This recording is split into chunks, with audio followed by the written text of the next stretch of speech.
Good morning and welcome to Wednesday. It's Andrew here. I'm on my own the video this morning. Elaine is below in the office getting bits ready for the show. So I said I'd come down and update you on what's happening with today, with Wednesday. Well, the first thing I'll tell you about is the weather, because it's starting off pretty kind of grey and dull and a little bit drizzly in places this morning. And the bad news is that'll pretty much continue across the rest of the day. You might see some sunshine break through, but there will be further showers expected across the county. Top temperatures, anything kind of ranging 8 to 10 degrees. And tonight then kind of the same, misty, drizzly and rainy again. So yeah, bear that in mind for your Wednesday, all right? So if you're watching this video here in Ireland and here in Kerry, then it's likely you've got, if you yourself don't have children on Easter holidays, you know somebody whose children are on Easter holidays. But if you're watching this video outside of Ireland, then yeah, the Easter holidays are on and kids are off school. So we were just asking yesterday on the show, what is it people are doing to entertain their children, because it's been raining so much. There's not a lot of things you can do outdoors. So what are people doing? You can let us know here in the video if you like, or you can send a text or a WhatsApp this morning, all right?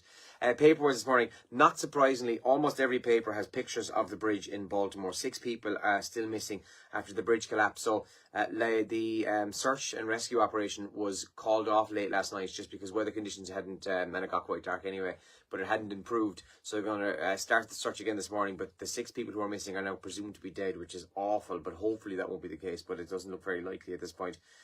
This was bonkers. So Elaine and I were here on the video yesterday, and I think the news of it was pretty much reaching us at that point, but I hadn't really heard the details until we'd finished the show, and then I saw the video footage and I thought, oh my God, amazing.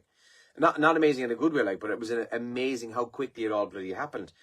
So yeah, by all accounts, the story we've been told by investigators so far, because obviously it's an ongoing investigation, is the boat lost power.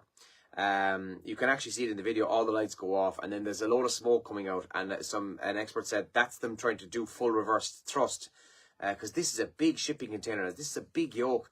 Apparently transporting a lot of cars, I think, as well. But anyway, we're talking, I don't know how many tons, but a lot. And of course, it kind of veers off and hits the one of the main support brackets for the bridge, and the whole thing came down in seconds, absolutely in seconds. Makes the paper there as well this morning. And false details in warrant to search Garda's house is another story on the front page of the Examiner today. Garda suspected of removing a pair of very expensive bike wheels, makes the Examiner there. Irish Times is the same photograph on the front page of the actual aftermath, and it's the ship basically in the water, stopped with bits of the bridge hanging over the top of it. 6 people still missing after bridge collapses, the headline. They've gone with immigration plans aim to limit hotel use.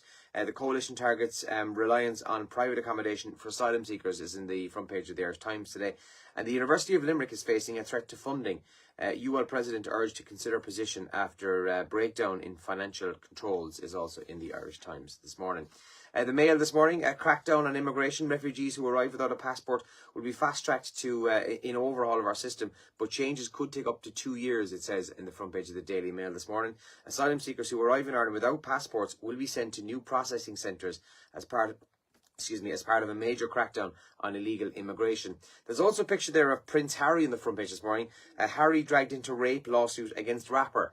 So we mentioned yesterday that P. Diddy, Puff Daddy, Puffy Diddy Combsy Sean Diddy Combs was, his houses were being raided in connection with various allegations against him. And now in a new lawsuit, Prince Harry's name appears in there. Now, the headline's a little bit more salacious than actually is the case, because I was reading the story about it this morning. So Prince Harry, basically it's a producer suing Sean Combs, who basically says that because of P. Diddy's affiliation with certain famous people like Prince Harry, it kind of almost validated him as a you know, oh, he's a genuine nice guy kind of thing. So to be fair, Prince Harry's name is mentioned, but only because there was a couple of photographs taken of him with P. Diddy, and he was at a Princess Diana concert a couple of years ago and met with the 2 princes. It's not really that big of a story, but hey, maybe more come out about it. But that's in the front page of the Mail this morning. And spending no money gave my family the best years of our lives. Living on just €100 a week, cleared debt and strengthened her marriage. That's another story inside the Daily Mail this morning as well. The Star then, more on the bridge, gone in seconds. And it quite literally was seconds. If you haven't seen the video footage, it's all over social media.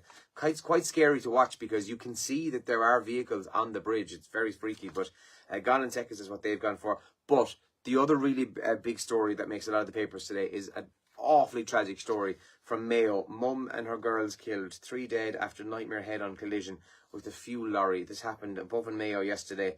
Shockingly sad story.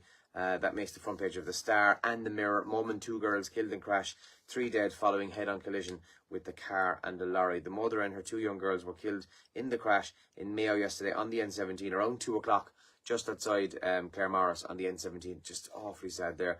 And then the sports sections talk about Ireland and Switzerland last night. John O'Shea, probably his last game as manager. Well, he's interim manager till the new manager is named anyway.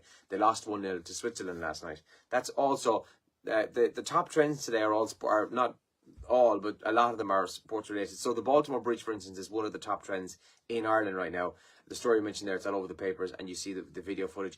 I think there's been a couple of more video footage or videos come out of that now, so like between CCTV and people's phones and so on. But that's trending this morning. Come on, you boys in green is trending because obviously Ireland, as I said, were playing last night. Seamus Coleman is trending. He actually got man of the match, the Ireland captain, last night. Now, admittedly, I only saw a few minutes of the game. The only bit of the game I actually saw was around the 84th or 5th minute, and Coleman gave in what I felt was a brilliant tackle. Like, absolute textbook defender, got the foot in, got the ball, and even kept the ball in play out near the sideline. And the linesman waved the flag, gave a free, and then he ended up getting booked for it. Did anybody else see the same thing? It's literally the only part of the game I saw, and I thought, Christ, that is soft. Like, really soft. But Seamus Coleman anyway was named man of the match. And Ronaldo is trending. Now, the reason Ronaldo's trending, he wasn't playing for Portugal last night. They lost to Slovenia 2-0. But somebody put up some stat last night that the last time Portugal lost, I think it might have been to Sweden. I'll check that. Ronaldo wasn't playing either. So apparently, when Ronaldo's not playing for Portugal, they're very vulnerable. And Ronaldo, by the way, is 38 years of age. That's also trending this morning as well. It's 2 days to the Easter weekend, to the start of the Easter weekend. So you've got Good Friday coming up, then Easter Saturday, and then Chocolate and Easter Sunday before the bank holiday on Monday. So that's coming up 2 days' time. And the clocks change this weekend. So the clocks will change on Saturday. They will be going forward. And yeah, so does that mean we'll be losing an hour? Extra hour. I can never remember. The clocks change this weekend anyway, nonetheless.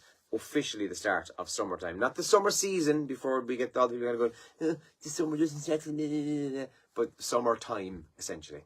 Right, I'm going to rock on. Let's see what her story is below. We're going to make a coffee and we'll down that.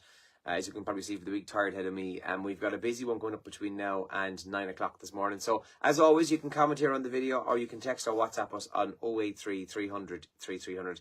And I will talk to you with Elaine on the radio in a few minutes. Good luck.